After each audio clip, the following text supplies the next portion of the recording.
Muito bem, amigos do canal Hino Agro, hoje uma presença ilustre aqui no nosso canal. Eu falo de Ronald Macuco, que é consultor, pecuarista, diretor comercial da Pátria Consultoria.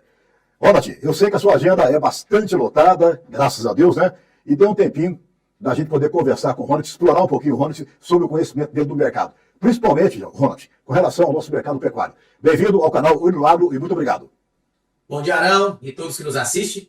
E vamos falar com o chapéu da Arão, e não com o capacete, tá bom? Nada Exatamente. contra o capacete, nada contra toda a intenção é boa, mas a forma de lidar com a intenção é extremamente ruim, tá bom? Nós fazemos esse trato e esse cuidado com nossos colaboradores, com nossos pinhão.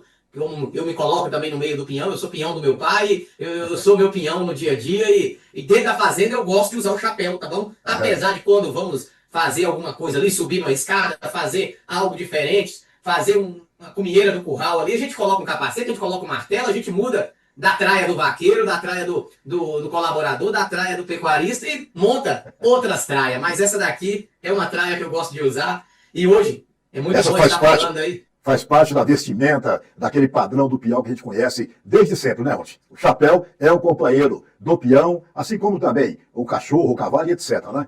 Agora, coisas de Brasil, né? Tanta coisa para se preocupar com relação à nossa produção em si, e ficam se pegando com coisas.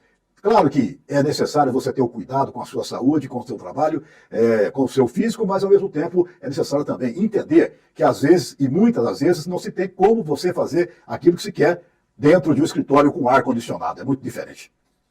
E esse é o olhar. Imagine aquele nordestino, aquele sertanejo que tem a pega do boi, a pega do garrote, que usa o seu gibão, que usa a sua traia toda. Aquilo faz parte da essência, parte da cultura. Isso. Está entrelaçado entre a história dele. Eu fico imaginando. Num dia, muitos quando no leito do caixão, ali, no leito do último dia da vida, muitas vezes o que ele quer é aquele gibão que não saiu do lado dele, aquele chapéu que teve, e as lembranças que ele nos deixa de homens simples, mas homens de direito, homens de palavra, e homens que empreenderam e geraram riqueza nesse país, pagando imposto, sem interferir no que era o outro. Então, nessa manhã aqui, nesse dia que quem não está nos assistindo, fique aqui com essa mensagem, tá bom? Nós continuaremos a fazer, apesar das dificuldades, apesar dos entraves.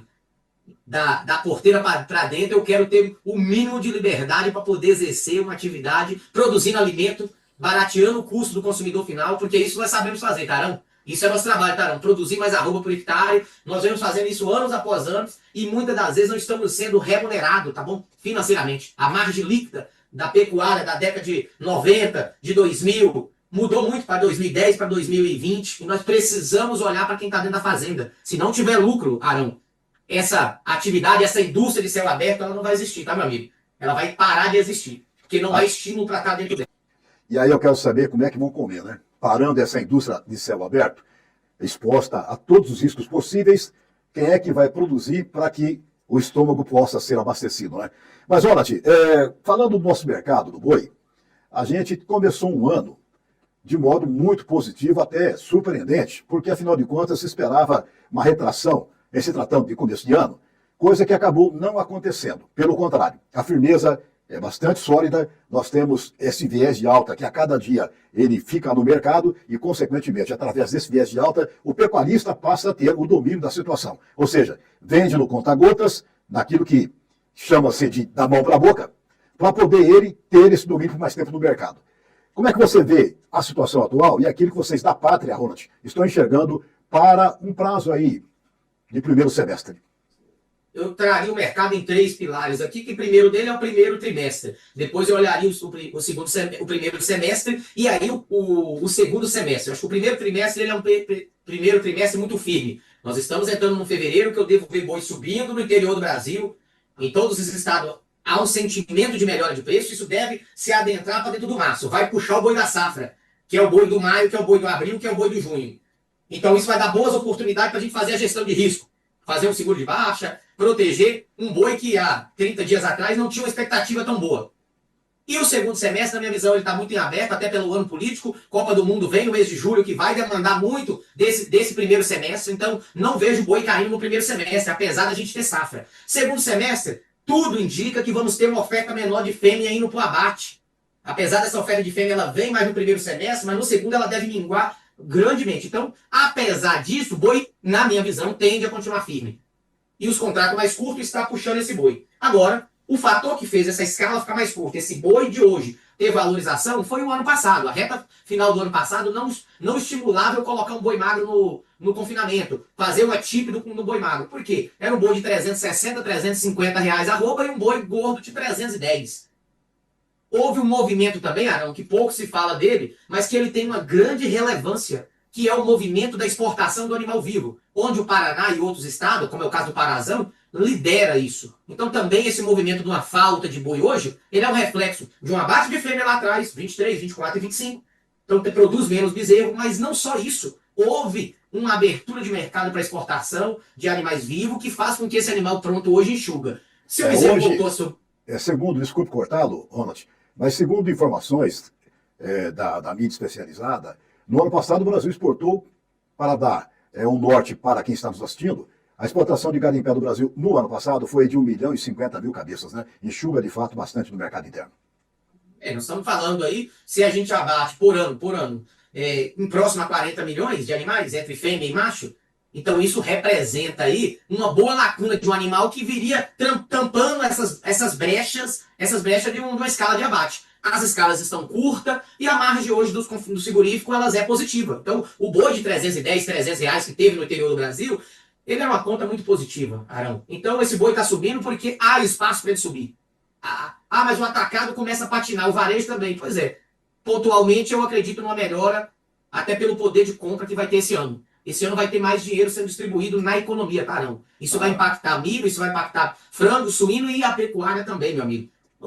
Se joga aí no mercado que a gente vai ter próximo aí de 180 milhões de 180 bilhões de reais indo para o mercado. O nosso atual governo já fala que vai colocar um pacote de incentivo esse ano de 90 bilhões. Nós ainda temos mais fundo eleitoral. Tem a direita tentando voltar no poder. Então, a economia vai girar no ano de 2026, apesar do atual cenário não ser tão positivo para números. A economia não está boa, mas no ano 26 ela vai parecer que está tudo boa. Porque é ano eleitoral, nós temos aqui um estímulo para o consumo e vai ter esse dinheiro vindo para a mesa. E esse dinheiro vem lá no mês de agosto, setembro, outubro. Então a gente pode ver boi se mantendo e talvez até dando surpresas positivas. Um boi acima de 350 reais para o segundo semestre não seria nada estranho, tá bom, Arão? Não seria nada estranho o boi se firmando aí. Eu estou falando não apenas no Paraná, que tem um preço de um boi muito bom, São Paulo, mas muitas das vezes esse boi pipocando no Goiás, no Mato Grosso, no Piauí, no Tocantins, no Parazão, não seria estranho não, tá bom, meu amigo? Bom, curto prazo, aquilo que você está enxergando, eu até acompanho às vezes também esse pecuarista chamado Carlito Guimarães, que é o parceiro aí do nortão do país, e o Carlito tem uma voz assim muito otimista, né? Ele sempre vem com coisa otimista para cima da gente, e às vezes até é criticado por isso.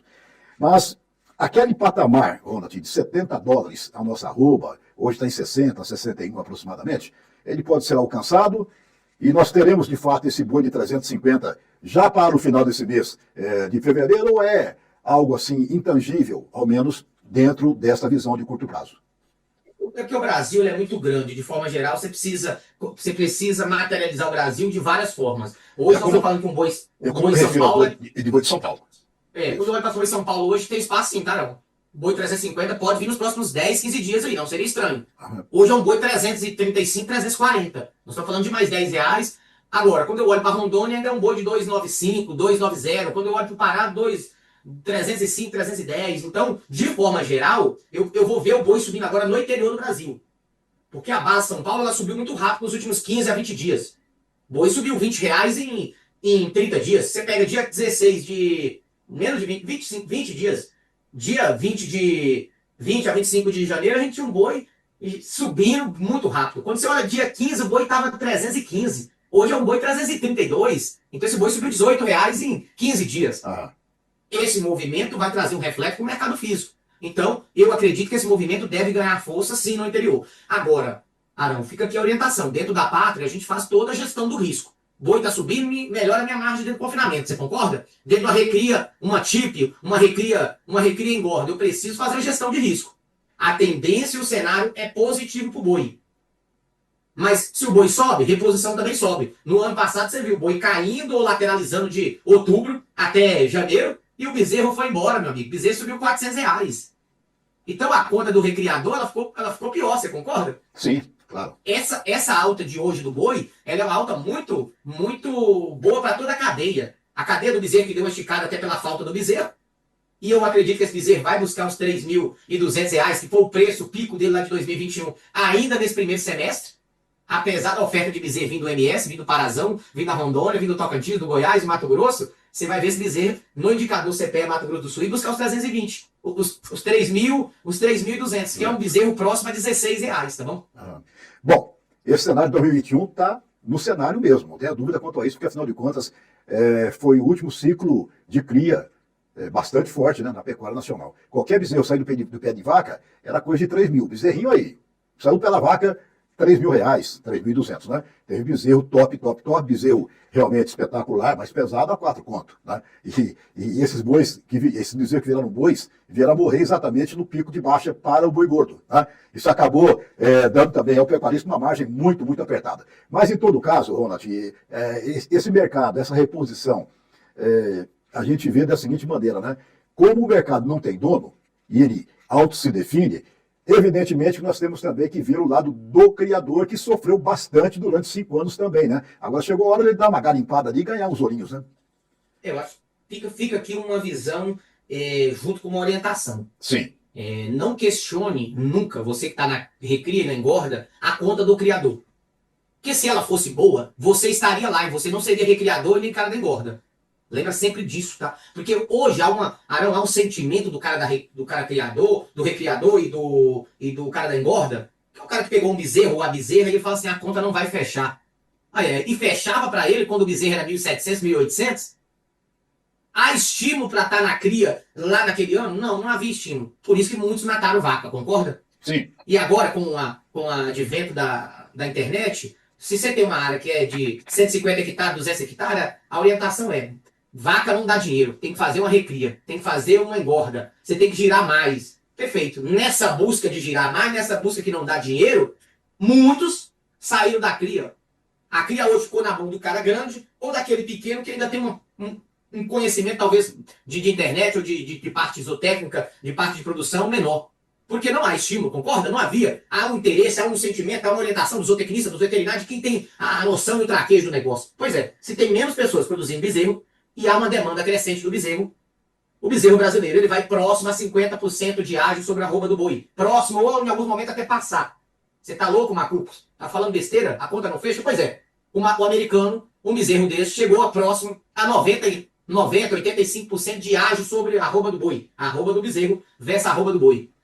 E os americanos tocaram isso aí por 2 anos, tá tocando isso aí por 2 anos. E tudo indica que não vai melhorar tão rápido. Vai ter mais um ano, os americanos para ir ajustando. Nossa média histórica é próximo a 23% de ágio, quando coloca entre a mínima e a máxima. Pois é, nesse momento ele está próximo a 30, 35 e tem espaço para ir 40, 45 tranquilamente, tá bom? Por quê? Logo, mudou um pouco a terminação desse animal. Mas eu não faço a terminação, só faço a recria. Pois é, em alguns locais, essa palavra recria, você começa com a ré, depois cria, né? Ela deve diminuir cada dia mais. Por quê? Esse bezerro hoje, Arão,